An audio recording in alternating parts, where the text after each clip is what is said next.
Good morning friends. આજે આપણે chapter 6 સુરેખ અસમતાઓ વિશે અભ્યાસ કરીશું. ઇંગ્લિશમાં સુરેખ અસમતાઓને લિનિયર ઇનઇક્વાલિટીઝ કહેવાશે.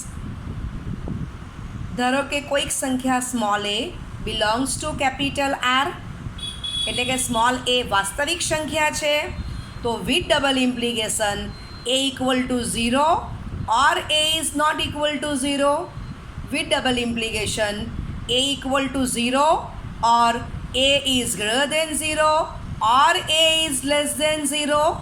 બરાબર, એટલે a is not equal to 0 તો બે શક્યતા, a is greater than 0 or a is less than 0. Okay, ચાલો હવે a અને b બે સંખ્યાઓ છે.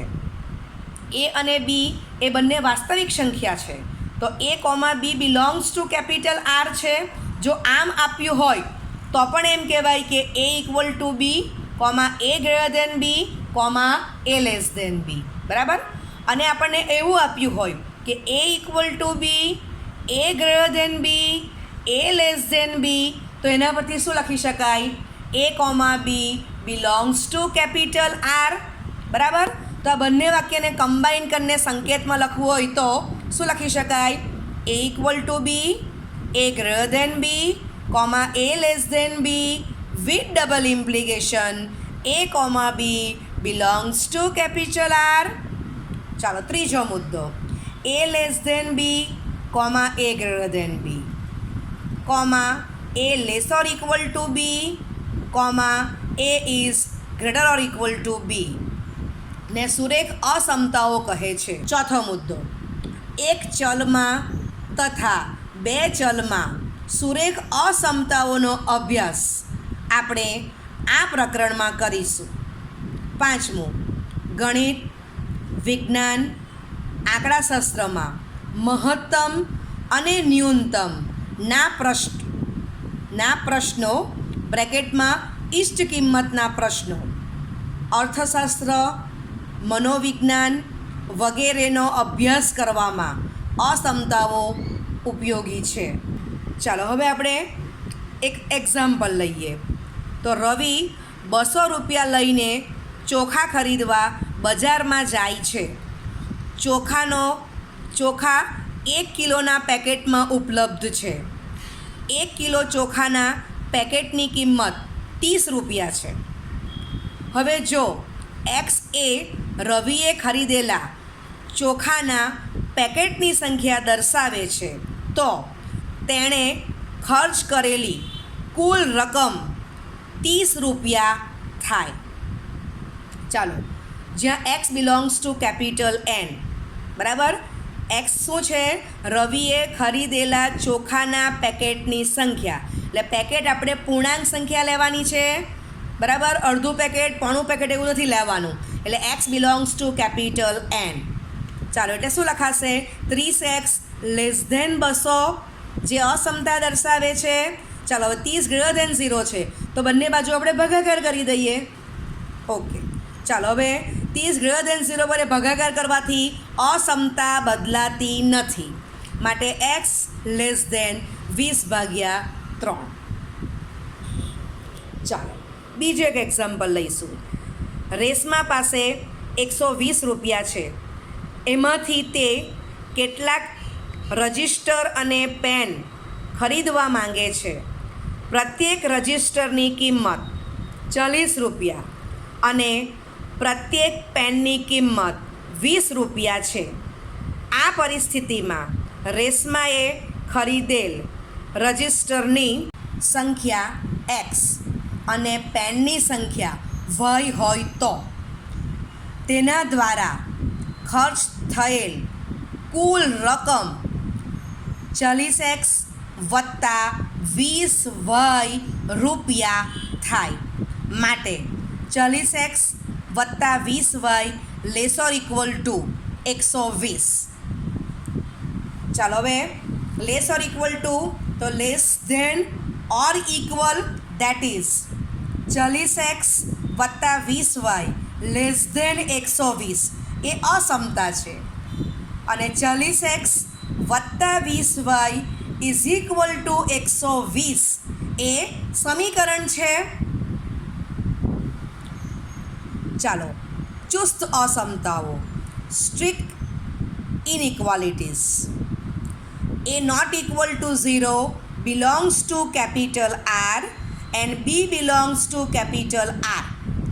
તો ax plus b less than 0, ax plus b greater than 0. બરાબર છે? ઓકે, એટલે ax plus b જ્યાં a not equal to 0, it means કે એક્સનો સહગુણક નોટ ઇક્વલ ટુ 0, બીની વેલ્યુ 0 આવી શકે. બરાબર છે? ચાલો, હવે a, b not equal to 0 and c belongs to capital R. તો ax plus by less than c, ax plus by greater than c. બરાબર છે? તો આ પણ શું છે? ચુસ્ત અસમતાઓ.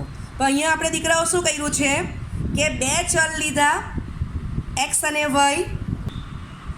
ચાલો, હવે મિશ્ર અસમતાઓ, તો એને ઇંગ્લિશમાં સ્લેક ઇનઇક્વાલિટીઝ કહેવાશે.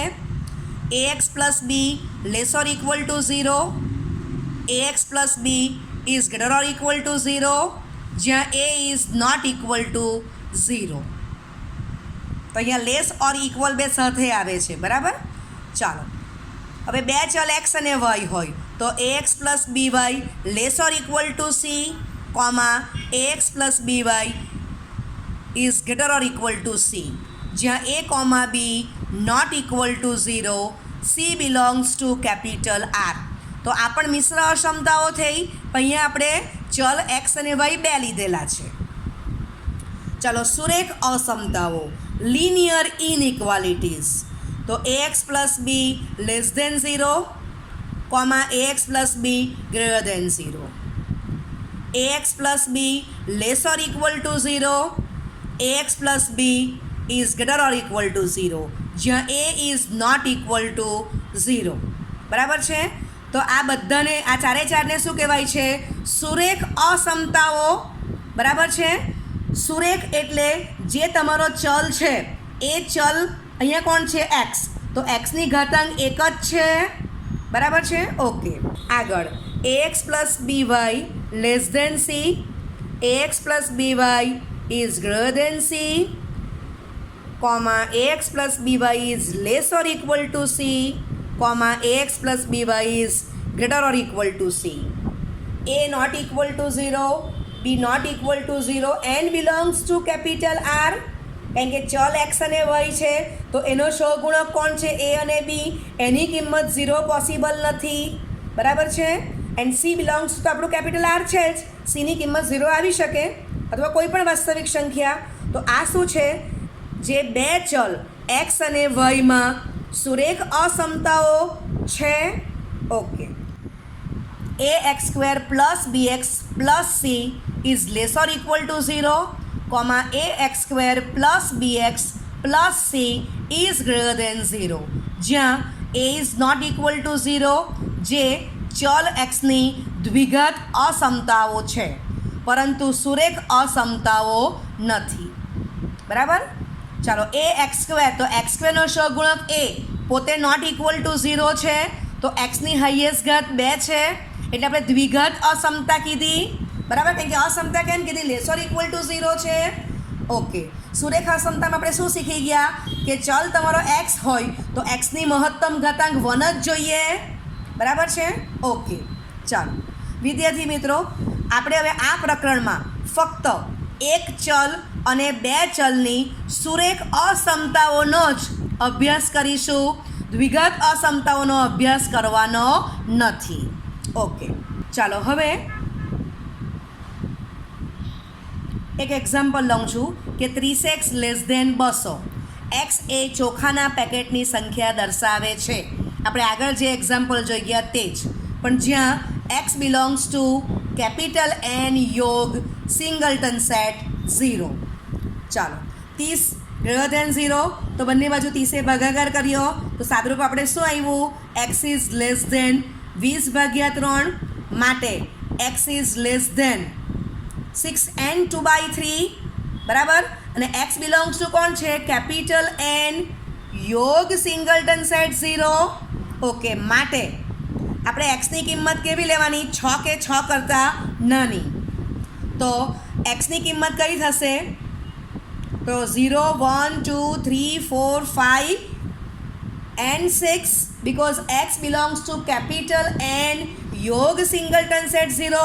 કેપિટલ N એ 1, 2, 3 અપ ટુ આવશે આગળ, પણ આપણે x લેસ દેન 6 and 2/3 એ જોવાનું છે. એટલે એક્સની કિંમત આપણે 6 and 2/3 થી નાની લેવી પડશે, બરાબર? ઓકે, અને એક્સની કિંમત 0 તો લેવાની જ છે, એટલા માટે એક્સની કિંમત શું આવી ગઈ? 0, 1, 2, 3, 4, 5, 6. ઓકે, ચાલો હવે તમે અહીંયા જો કે ધારો કે તમે x ઇક્વલ ટુ 0 લેવ તો 0 લેસ દેન 200 સાચું છે. x ઇક્વલ ટુ 1 તો 30 લેસ દેન 200 થશે. એમ કરતાં કરતાં x લેસ દેન 6 લેવ તો 180 લેસ દેન 200 થશે.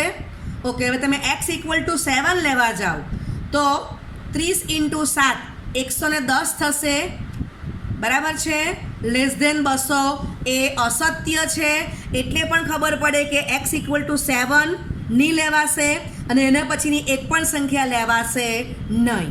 ઓકે, માટે આપણને ઉકેલ ગણ શું મળી ગયો? તો કે છગડે કૌંસમાં 0, 1, 2, 3, 4, 5, 6. ચાલો, તો એને આપણે સંખ્યા રેખામાં દર્શાવી દીધું. આ તમારી સંખ્યા રેખા છે. તો જે પોઈન્ટ આવે છે એને આપણે ડાર્ક બતાવ્યા છે દીકરાઓ, બરાબર છે? હવે તમને ખબર છે કે પ્રાકૃતિક સંખ્યાનો ગણ n એ 1 to up to n હોય. અહીંયા આપણો જવાબ શું આવ્યો છે? પ્રાકૃતિક સંખ્યામાંથી 1 to up to 6 છે અને એક્સની વેલ્યુ 0 પણ લેવાની છે, એટલે 0 લીધો. પણ 0 ને 1 ની વચ્ચેની કે 1 ને 2 ની વચ્ચેની કોઈ પણ કિંમત આવતી નથી, એટલે આપણે 0 પોઈન્ટ ડાર્ક કરશું, 1 પોઈન્ટ ડાર્ક કરો, 2 પોઈન્ટ ડાર્ક કરો, 3 પોઈન્ટ ડાર્ક, 4 પોઈન્ટ ડાર્ક, 5 પોઈન્ટને ડાર્ક કરો ને 6 પોઈન્ટને ડાર્ક કરો, બરાબર? ઓકે, તો આપણે જે ઉકેલ આવ્યો છે એને ઉકેલ ગણ સ્વરૂપે લખીને સંખ્યા રેખામાં બતાવી દીધું. ઓકે, હવે એક દાખલો તમને એક્સ્ટ્રા કહું છું કે જો સપોઝ તમને આ દાખલામાં x belongs to capital R કીધું હોય તો x લેસ દેન 20/3 તો એનો ઉકેલ ગણ શું આવે? x belongs to open minus infinity comma 20/3. એટલે કે તમને ખબર છે કે સંખ્યા રેખામાં જમણી બાજુ પ્લસ ઇન્ફિનિટી અને ડાબી બાજુ માઇનસ ઇન્ફિનિટી. હવે 20/3 લેવાનું નથી તો આપણે એને શું બતાવશું? ઓપન બતાવશું, બરાબર? આ બાજુ જે પોઈન્ટ હતો તો એને આપણે ડાર્ક બતાવ્યા, અહીંયા જે પોઈન્ટ નથી લેવાનું એને આપણે ઓપન બતાવીશું. ઓકે, હવે 20/3ની ડાબી બાજુના સંખ્યા રેખા પરના બધા જ પોઈન્ટ આવવાના. કેમ? કારણ કે x belongs to capital R લીધું છે. આપણે એક્સ્ટ્રા ડિસ્કસ કરીએ છીએ કે સપોઝ આ દાખલાને બદલે આ દાખલો પૂછેલો હોય, x belongs to capital R, તો સંખ્યા રેખામાં શું થશે? 20/3ની ડાબી બાજુની બધી જ સંખ્યાઓ આવશે. તો આપણે અંતરાલમાં શું કીધું? Open open minus infinity comma 20/3. ચાલો, હવે કેટલાક નિયમ છે. તો અસમતાની બંને બાજુએ સમાન સંખ્યા ઉમેરતા કે બાદ કરતા અસમતાની નિશાની બદલાતી નથી. ચાલો આગળ, અસમતાની બંને બાજુએ સમાન ધન સંખ્યા વડે ગુણતા કે ભાગતા અસમતાની નિશાની બદલાતી નથી, પરંતુ અસમતાની બંને બાજુએ સમાન ઋણ સંખ્યા વડે ગુણતા કે ભાગતા અસમતાની નિશાની ઉલટાઈ જાય છે. પ્રશ્ન 2, x belongs to capital N -12x > 30 અને x belongs to z -12x > 30 ઉકેલો. સ્ટાર્ટ કરો. -12x > 30, -12 is less than 0. ઋણ સંખ્યા એ બંને બાજુ ભાગવાથી અસમતા બદલાશે. ચાલો, આ સ્ટેપમાં ભાગી દીધું છે, માટે x less than -5/2 that is x less than -2.5 એટલે કે x લેસ દેન -2.5. ચાલો, હવે પહેલું x બિલોંગ્સ ટુ n, તો કેપિટલ N એટલે શું છે?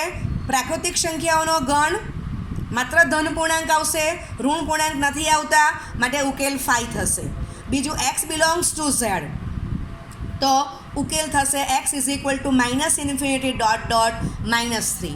એટલે કે -2.5 કોની વચ્ચે આવેલું છે? -3 અને -2 ની વચ્ચે. અને આપણને શું કીધું છે? x less than -2.5 and x belongs to z જોવાનું છે. એટલે અહીંયા તમારો લાસ્ટ પોઈન્ટ અહીંયા -3 આવશે. હવે એક દાખલો એક્સ્ટ્રા ડિસ્કસ કરીએ કે x belongs to capital R, તો ઉકેલ ગણ શું આવશે? Open open minus infinity comma -5/2. એટલે આ જોવાનું x less than -5/2 and x belongs to capital R, તો ઉકેલ ગણ થશે open open minus infinity comma -5/2. સંખ્યા રેખામાં દર્શાવ્યું છે તો -2.5 દેટ ઇઝ -5/2 એને ઓપન બતાવો અને એના પછીના બધા પોઈન્ટ લેવાશે. બરાબર છે? એટલે આખી સંખ્યા રેખા -2.5ની ડાબી બાજુની બધા જ જે પોઈન્ટ છે એ આવે છે. એટલે -2.5ની ડાબી બાજુ આખી રેખા ડાર્ક બતાવેલી છે. ઓકે. પ્રશ્ન 3. x belongs to z, 5x - 3 is less than 7. x belongs to capital R, 5x - 3 is less than 7. ઉકેલવાનું છે. ચાલો હવે હું આ જે અસમતા આપી છે એની બંને બાજુ +3 એડ કરું છું. ધન સંખ્યા ઉમેરવાથી અસમતા બદલાતી નથી, માટે 5x - 3 +3 લેસ દેન 7 +3, માટે 5x less than 10. 5 is greater than 0.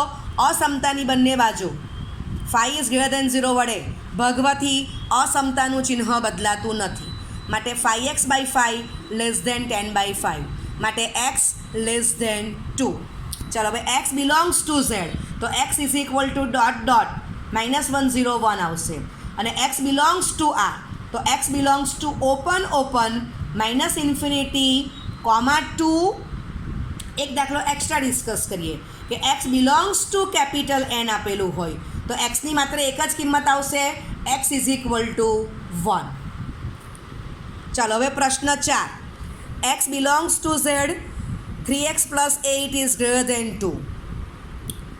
અને બીજું x belongs to capital R, 3x + 8 is greater દેન 2. ઉકેલો. ચાલો તો 3x + 8 ઇઝ ગ્રેટર દેન 2. બંને બાજુ -8 ઋણ સંખ્યા ઉમેરું છું. ઋણ સંખ્યા ઉમેરવાથી પણ અસમતા બદલાવાની નથી. એટલે 3x + 8 -8 ગ્રેટર દેન 2 -8, માટે 3x is greater then -6.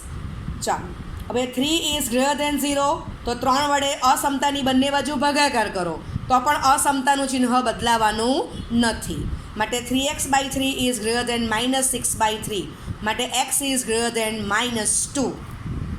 Okay. ચાલો તો x બિલોંગ્સ ટુ z, તો x ઇઝ ઇક્વલ ટુ શું આવશે? -1, 0, 1, 2 dot dot. x belongs two R, તો x belongs to open open -2, infinity. અને એક દાખલો આપણે એક્સ્ટ્રા લઈ લઈએ છીએ કે x belongs to capital N, તો n ઇઝ ઇક્વલ ટુ છગડે કૌંસમાં 1, 2, 3 ડોટ ડોટ. ઓકે.